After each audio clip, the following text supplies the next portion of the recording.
Let us now go to the Word of God. Mag-pray po muna tayo. Alalayan po yung mga kids. Let us pray. Our Father, we want to focus our hearts and minds to you and to you alone. O God, open our hearts, illumine our minds for the spiritual things, for the spiritual blessings that you have prepared for us today. Thank you, God, for our friends, mga kababayan, kapatiran, mga panauhin. Nakasama ko po sa oras na ito upang sa iyo ay sumamba. Upang sa iyo ay magpuri, at gayon din upang idulog sa iyo ang aming mga pasanin, alalahanin, pasasalamat din. Hindi lamang para sa aming sarili, hindi lamang para sa aming family, kung hindi maging sa aming bayang Pilipinas. Right now, Lord, some parts of our countries are suffering from Typhoon Uwan. O Lord, ingatan mo po ang aming bayan at ang aming mga kababayan. There is so much calamities and also corruption going on. And it seems that your hand is heavy in our country. O Lord, tulungan mo po kaming manumbalik sa iyo, tumalikod sa mga pagsamba sa mga Diyos-Diyosan, tumalikod sa pagiging sakim. Sa halip, ikaw po ang aming uunahin sa aming buhay. Patawarin mo po kami, bahagi kami ng kamalian, tulungan mo po ang aming mga leaders, national leaders, tulungan mo po ang aming mga pastors and missionaries in the Philippines. Lord, tulungan mo rin po kami dito, Panginoon, huwag magwalang bahala. To always pray and kneel down for our own beloved country, Lord. Speak to us today, speak to us through your word. Strengthen us sa aming mga kahinaan. Alisin mo po lahat ng mga alalahanin, takot, pangamba, pag-aalinlangan, kawalan ng kasiguruhan, at magkaroon kami ng kapayapaan sa iyong banal na pangalan. Ito po ang aming samot dalangin sa pangalan ni Jesus na Panginoon. Amen. Amen. Let us open our Bibles to the Gospel of John. John chapter 1. Verse 35 to 42.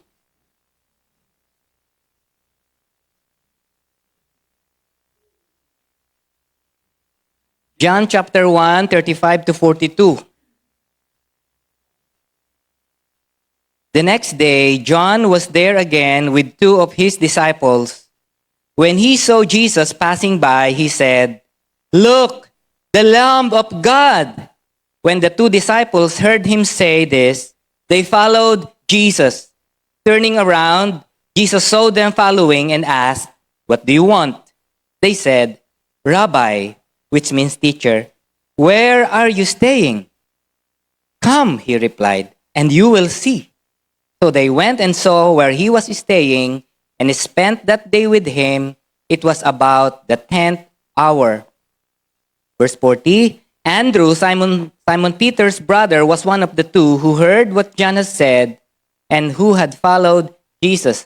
The first thing Andrew did was to find his brother Simon and tell him, "We have found the Messiah," that is the Christ. And he brought him to Jesus. Jesus looked at him and said, "You are Simon, son of John. You will be called Cephas," which, when translated, is Peter. Amen. Amen. Ngayong buwan po na to, tinatalakay natin yung mga taong naglilingkod sa Diyos sa gilid o sa likuran. People who are serving at the backstage, but they are doing great things for the Lord. Ito yung mga taong hindi mo alam pero namamagitan for you, nananalangin for you, nananalangin for your family, nananalangin for our country. Those people who support, empower, and encourage from the background. Napag-usapan na natin ng medyo may ilang panahon na nakakalipas about Barnabas who brought great encouragement sa church ng Jerusalem. He became a pastor in Antioch and made a huge impact in the life of Saul, who became Paul the Apostle. He also made a very huge impact sa buhay ni John Mark, yung batang kasama nila sa ministry nung una pero iniwan sila, and yet because of the patient kindness of Barnabas, John Mark became a committed servant of the Lord and became the author of the Gospel of Mark. At ito'y dahil sa isang Barnabas. Last week, we talked about the impact of Aaron to his brother Moses. Aaron served in the background.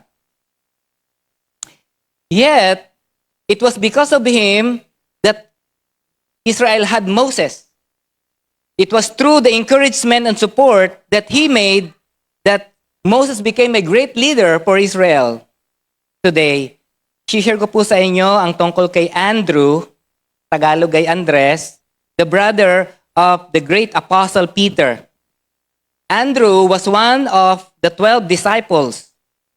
He and Simon Peter were the first to be called, kasama ni James and John sa Mark chapter 1.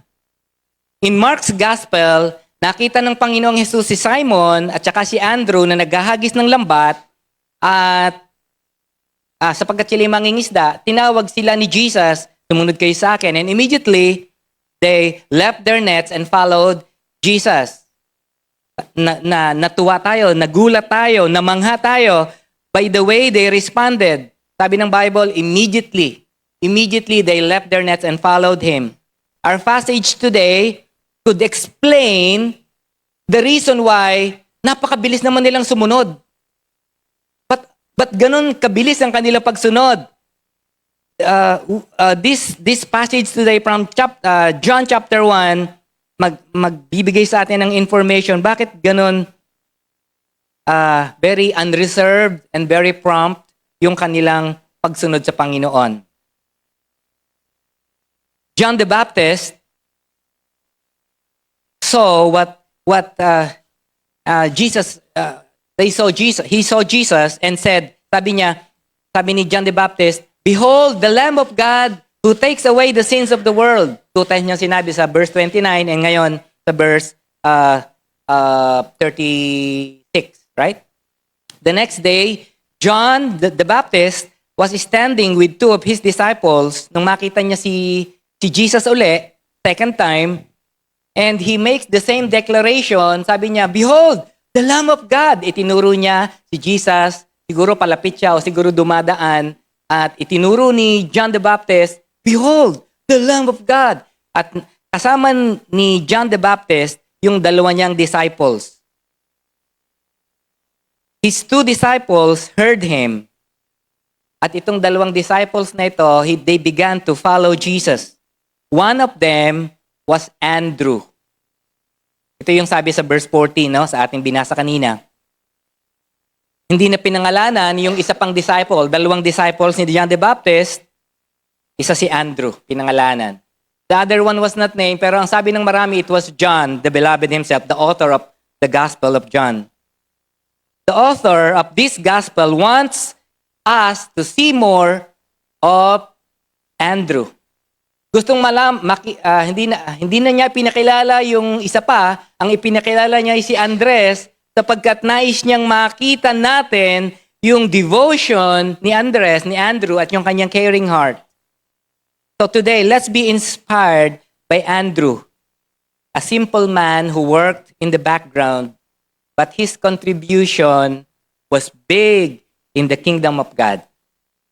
3 bagay po yung share ko. Una, makita natin yung puso ni Andrew na puso ng isang disipulo. A disciple's heart. Verse 35 to 37. You see, Andrew was a disciple of John the Baptist first before he became a disciple of the Lord Jesus Christ. Hindi na sinabi sa atin kung paano nakilala ni John the Baptist si Andrew or vice versa. But you know what? Hindi madaling maging disciple ni John the Baptist. If you know the description of the Bible about John the Baptist, mali ang picture ng pelikulang The Chosen tungkol kay John the Baptist because John the Baptist was living in the wilderness. Maaring tama yung kanyang buhok, maaring tama yung kanyang balbas, but he was wearing a garment of camel's hair at meron siyang sintron na leather belt on his waist. Sabi po ng description po sa Bible. His diet, yung pagkain niya, is locusts and wild honey. Sapagkat nakatira siya sa gubat, sa wilderness, siguro walang bigas, walang tinapay. He doesn't eat bread, he eats locusts. Balang, tipaklong na malalaki. Siguro naman niluluto niya, no? And wild honey. He doesn't eat bread nor drink wine. Sabi po, sapagkat yun po yung prophecy sa kanya ng Panginoon, ng angel, kay sa kanyang tatay na si Zechariah, na hindi siya titikim ng strong drink, ng anumang strong drink. And kapag ka lumalabas na siya at humaharap na sa mga tao, he preaches, magsisi na kayo. Kayong mga Pariseo, kayong mga Eskriba, you brood of vipers.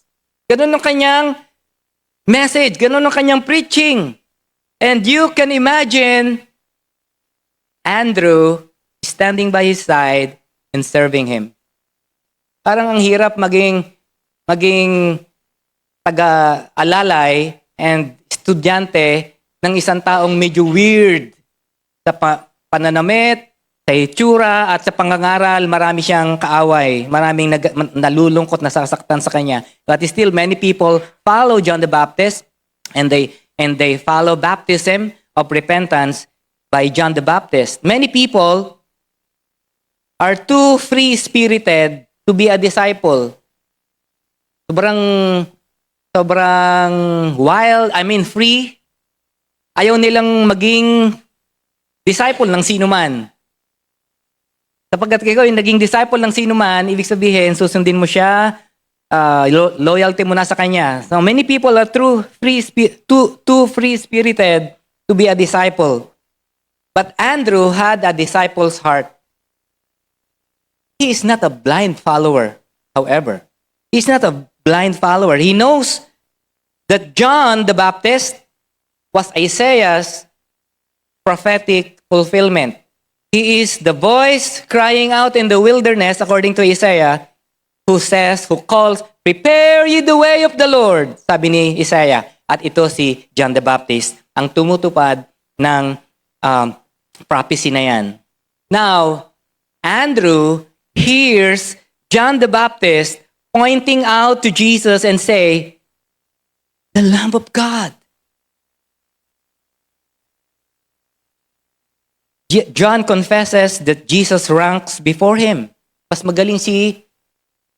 greater siya kaysa sa akin. He must increase, I must decrease. Sabi ni John patungkol kay Jesus. John said, Jesus baptizes you with water. I baptize you with water, but he will baptize you with the Spirit. John is the voice calling in the wilderness, but Jesus, hindi lamang siya voice, he is the Son of God. He is the Son of God. Kung si John ay naparito para ihanda ang daan ng Panginoon, Jesus is the Panginoon. He is the Lord. And so, when Andrew heard the declaration of John the Baptist, he made a bold decision. Ano yung decision niya? Ay, ito na. Believe naman ako kay John the Baptist, but ito na yon. This is Jesus. I must know Him. I must follow Him. he and his friend followed Jesus. They have a disciple's heart. Andrew also was inquisitive. He had an inquisitive heart. Mga kapatid, marami nang lumalabas na mga turo, mga nagtuturo. You need to be inquisitive before following anyone or anything. Andrew and his friend followed Jesus. Kung mahalaga si Jesus, kung si Jesus ay yun ngang sinabi ng aking master, kung totoo ito, I must follow him. I must know him. If he is that important, I must follow him. If Jesus is that important for me, I must follow Jesus. And if I have to follow Jesus, I must know him personally. Hindi pwedeng sunod lang ng sunod na hindi mo naman kakilala. And so, they followed him. At nakita sila ni Jesus, what are you seeking? Anong hinahanap nyo? And the two men answered the question with a question. Guro, Rabbi, saan po kayo nakatira? Bakit ba ganun ang tanong nila? Bakit gusto nilang malaman kung saan nakatira si Jesus? Para namang hindi yun ang kanilang gustong malaman. But, it's very important as well. You know, trust and commitment begins from knowing where your leader stays. Hindi nililihim kung saan nakatira. Naalala ko nung sinusulat ko to, totoo kaya yung mga salin ng ilang mga senators natin? Bakit? Tapos may mga lumalabas, kotse pa lang, na pag-aari nila, lampas na dun sa salin na kanilang dineclare. Bukod pa yung maraming bahay na hindi nila dineclare. Ang dami pala nilang bahay dun sa mga lugar na hindi nila dineclare, hindi nila sinabi. But Jesus, dito nagsisimula yung trust and commitment if you show them where you stay. Transparency is the key. If you're teaching the truth, if Jesus is going to teach the truth, it should begin from where he is staying. Simple thing, but mukhang mahalaga siya. Jesus didn't only show them his home, he invited them to his home. Sabi ni Jesus, come and you will see. Come. Marami tayong alam na, yun ang bahay namin, nandito ka lang. But Jesus, come and you will see. So they came and saw where Jesus was staying, and not only that, they stayed with him that day, sapagkat 4:00 na ng hapon, nag-stay pa sila at nagkwentuhan. Does the verse suggest that they stayed for the night? Hindi na sinabi ng verse, but it was already 4 p.m. We don't know kung nag-stay pa sila. All we know is that Jesus didn't hide. Jesus didn't hide. Friends, alam niyo yung isang pangunahing karakter ng isang kulto? Papapasukin ka muna, papakapihin, kakainin, pupuri-purihin, papupuntahin ka sa mga libreng concert, tapos hindi nila sasabihin sa'yo yung kanilang grupo, yung pangalan ng grupo nila. Evangelical ba kayo? Hindi, saka mo na malalaman. Sino ang leader nyo? Saka na lang pag muna. Tatapusin muna natin yung lessons. 10 lessons. 10 weeks din yun. Saka mo na lang malalaman. Ano yung doctrine nyo tungkol sa? Naniniwala ba kayo sa Trinity? Aral muna tayo. Kapag po ganyan ang mga sagot, ekes na po yan. Ekes na po yan. Kapag po ang isang church nagpakilala na sa inyo, ito ito yung leader natin, si Jesus ang head natin, naniniwala tayo, iisang Diyos, 3 persona, pero siya ang tagapagligtas, iisa, pwedeng check na yan. At marami pang ibang pwedeng matutunan. Hindi pwedeng lihim. Jesus did not only show them his house, they stayed with him, and they learned many things from him. Mga kapatid, Ang dami talagang mga kulto ngayon, no? Ingat, some leaders think that mystery works better than familiarity. Nung ako po ay nagturo na sa GMS Missionary Training Center, sa yung Gideon long time ago, I was friendly with my students. Pero kinausap ako ng aming dean, sabi niya, mag-maintain ka ng distance. You are a teacher. Maintain some distance with your students. Bakit kaya? If you want them to respect you as their teacher, don't be too close with them. Ganun pala yun. But, I said yes, okay. But, my mind was not at ease, no? Nag-protest. Jesus didn't hide his home. He even invited them to stay. Haba na siguro na kanilang conversation, and so Andrew knew Jesus even better. Ang dami niyang natutunan kay Jesus. Verse 41 paints Andrew's excitement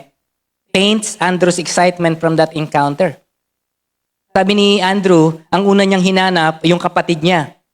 Sabi niya, nakita namin ang Kristo. Natagpuan na namin ang Kristo, yung Mesiyas. Jesus revealed himself to them. Yung Messiah is the same as Christ, no? Messiah is Hebrew word, ang Christ ay Greek word. So parehas lang yan. Jesus revealed himself to these people.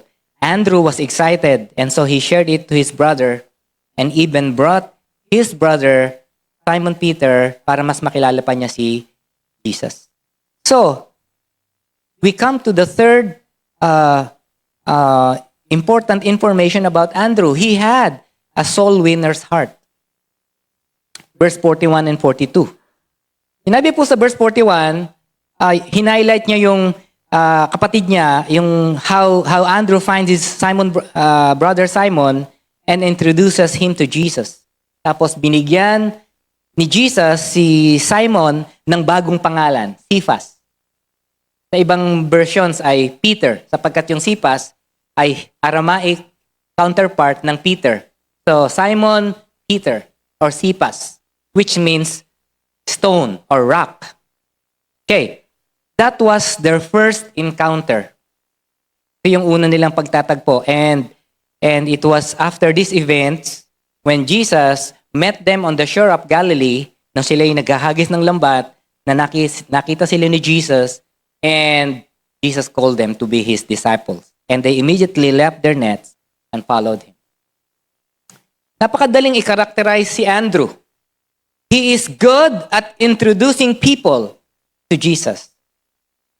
We see him 3 times in the Gospel of John. And in every instance, nagdadala siya ng tao sa Panginoon. The first time is here in John chapter 1 verse 40 when Andrew brought his brother Peter or Simon. Still, the most important place to witness is your family. Hindi masyadong alam ni Andrew yung impact na gagawin niya sa kanyang kapatid at sa kingdom of God.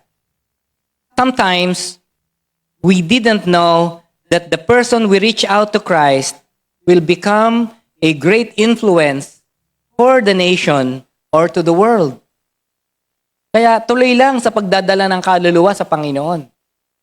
Naalala ko, wala na sa aking script, but naalala ko lang, isang deacon na hindi sanay magsalita, ang napilitang tumayo sa harapan ng pulpit because it was a snowstorm in England in, what's that, 1807, 1806, 1807.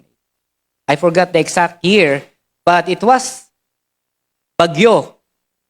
The pastor who was supposed to preach in the church was not able to come. At mag-oras na ng preaching, wala yung pastor, tumayo yung deacon. At nag-preach siya. Look,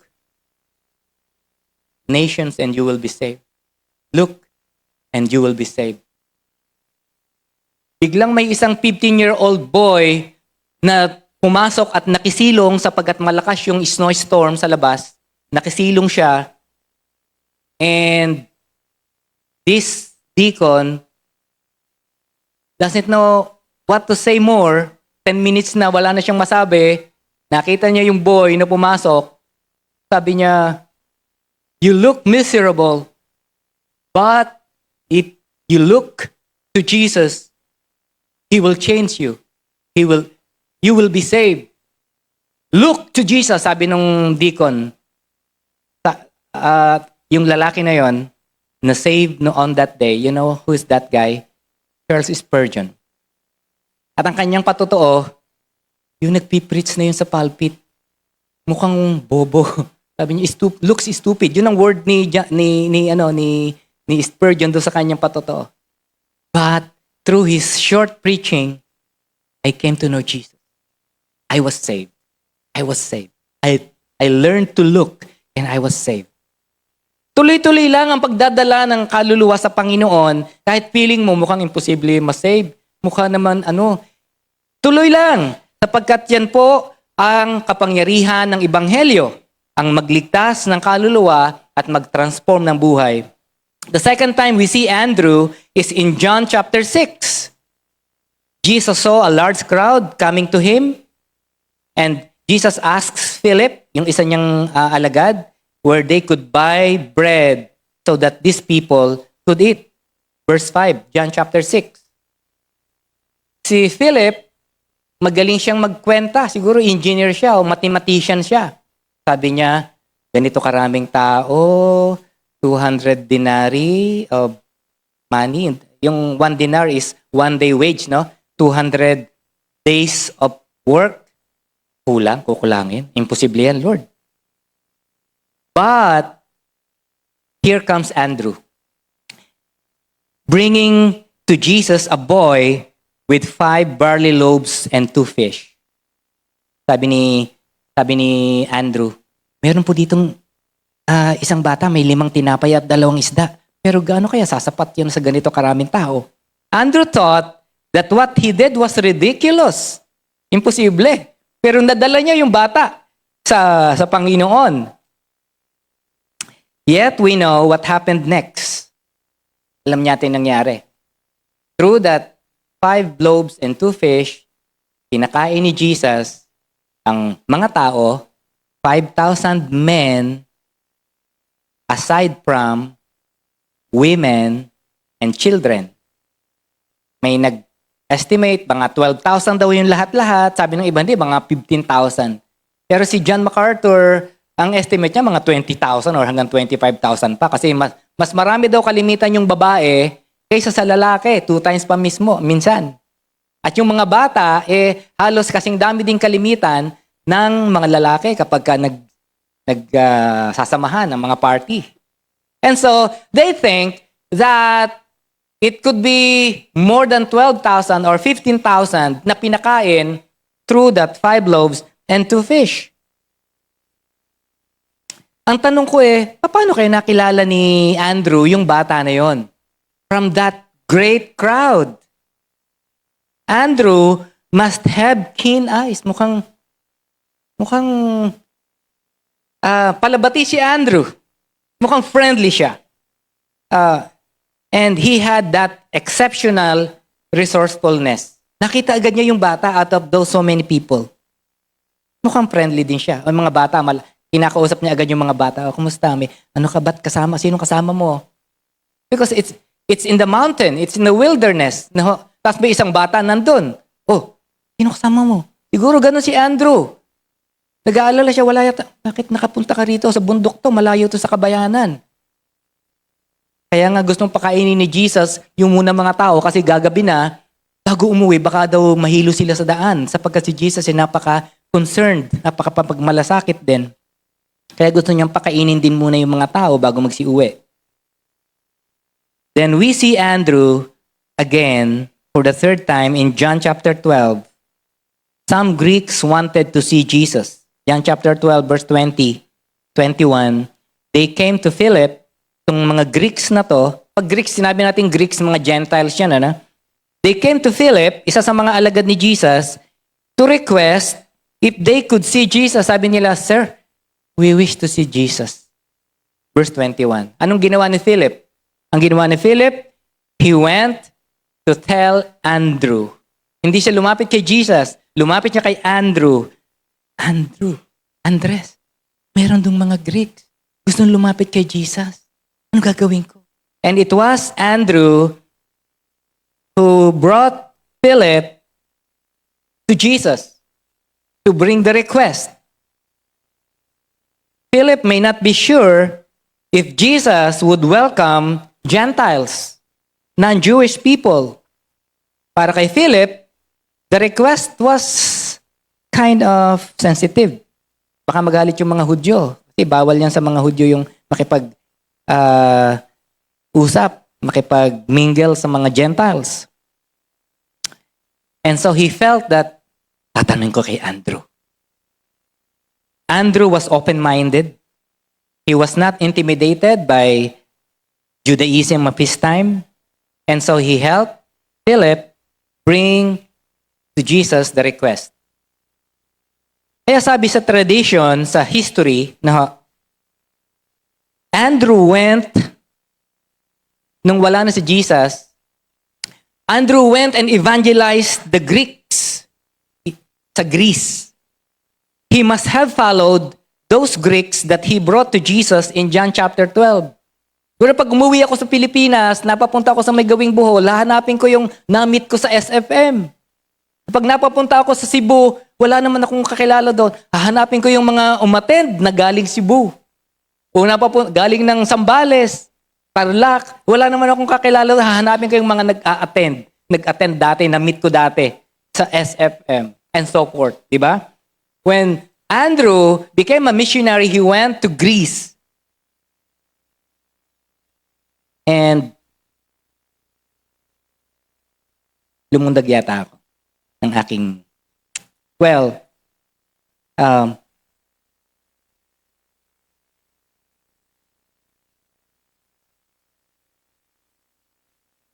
at nag-mission siya doon, di ba? Before that, so, magtatapos na tayo. Andrew, nag-stay siya sa background. Dala lang siya ng dala ng mga tao sa Panginoon, but he was in the background. Every time Andrew is mentioned, ang tawag sa kanya is, Andrew, the brother of Simon Peter. Mas bida si Peter, no? But Andrew was never jealous. He never asked for the throne in God's kingdom. Yun naman talaga dapat. Ito yung Christian attitude, ito yung Christian virtue that we just serve humbly and not seek for honor and glory, di ba?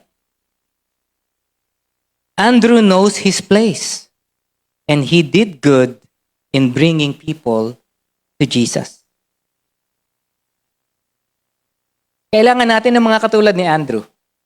Hindi natin kailangan lahat ay nasa unahan. Kita ni Jesus yung mga naglilingkod sa likuran. Taimtim, buong puso, na tumutulong, sumusuporta, nag-aakay ng kaluluwa sa Panginoon. So nagpunta nga siya sa Greece, no? Pero maraming na-convert sa Greece. He made converts in the town called Patras. Yung leader doon, yung proconsul doon sa Patras, nagalit kay Andrew and ipinakulong si Andrew. History records that Andrew was crucified on a cross in the shape of an X. Pinako siya ron ng X. Kaya may tinatawag tayo ngayon na Andrew's cross. Pag ganyan po yung cross shape. Doon siya namatay sa Greece. Bringing people to Christ. Mga kapatid, you may just be a simple person in the congregation, but you can lead people to Jesus. Hindi mo kailangan maraming alam para ma-lead ang isang tao sa Panginoon. Kaya may Moises dahil may isang Aaron. Kaya may Apostol Pablo at may isang Marcos dahil may isang Barnabas na nasa likuran lang. Kaya may Pedro, kaya may Simon Pedro na naging leader ng Kingdom of God dahil may isang kapatid na nasa likuran, si Andrew. Kapag Ikaw kapatid, masaya na makita mo yung mga kababayan natin pumapasok sa church o nakakapunta sa church. Lalo na kapag Sunday. At masaya ka. Maybe you have a heart of Andrew. When you invite someone for worship or Bible study, maybe you have the heart of Andrew. Just as Andrew led his brother, you can also lead others to Jesus. Saan ka man nandoon? Hindi naman kailangan pumunta sa SFM. Pwede mong i-lead ang isang tao kay Jesus in your workplace, in your place, in your neighborhood. Let us direct people to the Savior and away from ourselves. We must become less, gaya ng sinabi ni John, we must become less to make Christ increase. Amen. Amen. Tayo may manalangin. Thank you, Lord God. Hallelujah. Praise you and we honor you for the inspiration and encouragement from the life of Andrew. Thank you so much, God. In Jesus' name.